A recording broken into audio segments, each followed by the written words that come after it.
Hello everyone! My name is Jake Tan and welcome to Pathways of Hope. Today's meditation passage comes from Matthew chapter 22 verses 1 to 14. I want to start us off by asking this question. When you're organizing an event, planning something for family, for work, casual, something, what's the number one thing you're worried about?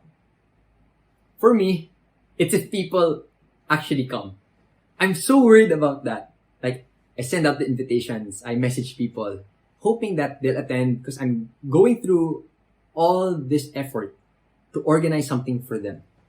And I've been disappointed before where I've planned, prepared, and the people this event is intended for, they don't come. And I'm down about it. You could say credit it to experience, a learning experience so we could do better next time. But I can't help but feel bummed out also.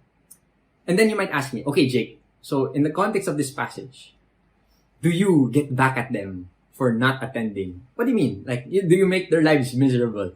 Do you do terrible things to them? Do you make their lives even worse than it is already? And I'm like, no, I don't do that. I'd work maybe more on the invitation, on promoting the event much better so the turnout is better in the future, learning from that. And I say this because there's a tendency for this passage to look at what happens to the people who say no to the invitation. The king gets rid of them.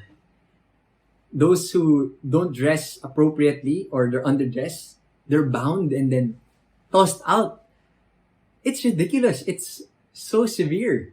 And it might make us think okay, isn't God supposed to be someone merciful, understanding, inclusive, compassionate? And this is where the danger is. If we focus on that aspect about the king and not on what Jesus is trying to really put forward with this story.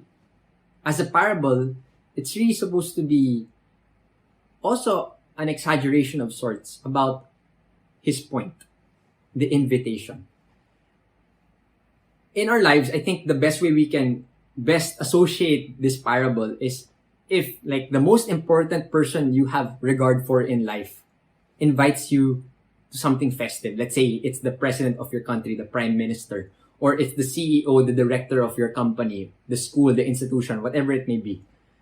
They give a personalized letter to you and they're inviting you for some reason to this event where you're part with many others personally invited and you're going to have a good time together.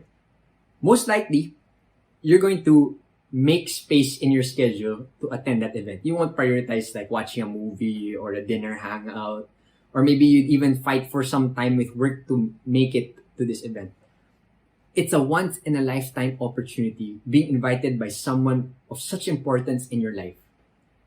And that's what Jesus is trying to get across with this parable. And what do the people do?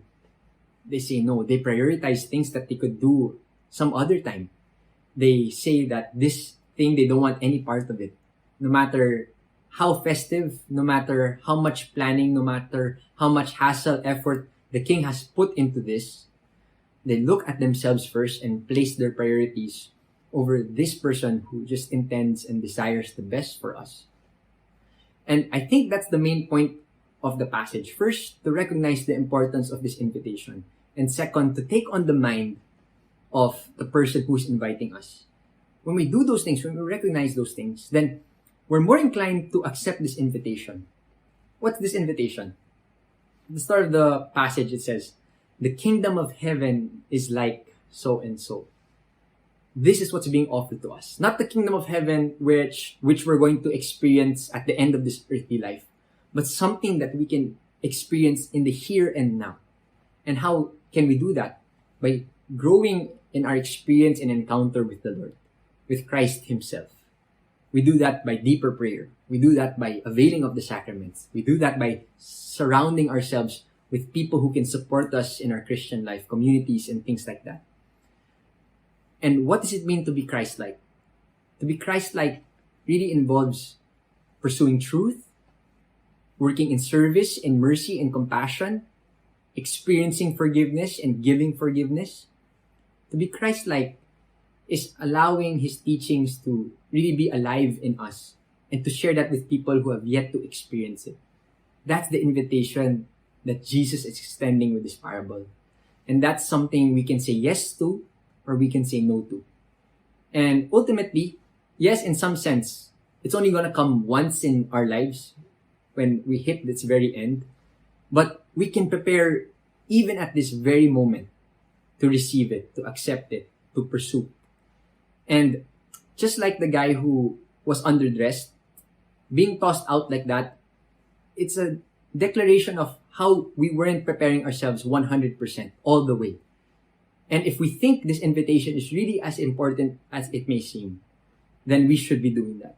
Giving our best foot forward.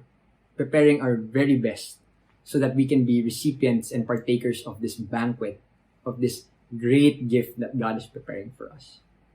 So I hope that this passage reminds us to look for these instances, to look for these invitations that are being extended to us in our day-to-day, and that we take it on, that we accept it, and that we do our part so that it can be lived out in our lives and be more like Christ.